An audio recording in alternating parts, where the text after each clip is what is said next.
bu günləri hamı sosial şəbəkəyə necə yanaşır? Yəni müsəlman ailə olsun, qeyri-müsəlman olsun. Deyir ki, bu sosial şəbəkələr pisdir, bizi yoldan çıxardır, nə bilim fikrimizi dağıdır, uşaqları pozur falan, amma hamı da istifadə edir. Yəni pisləsə belə istifadə edir.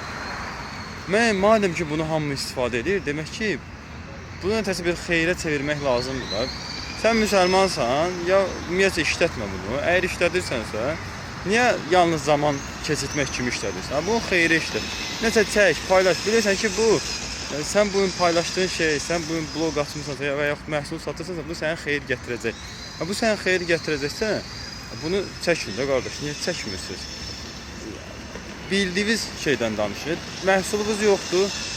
İndi hər halda nəsə bilirsiniz də, bildiyinizdən çəkin.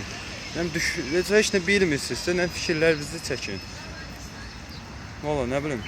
Ona görə hər bir neyməti, belə deyim də, yəni ancaq pis fikirlə yanaşmaq lazım deyil. Ay sosial şəbəkə belə pisdir, ay sosial şəbəkə belədir, yox azdırır, vaxtını aparır.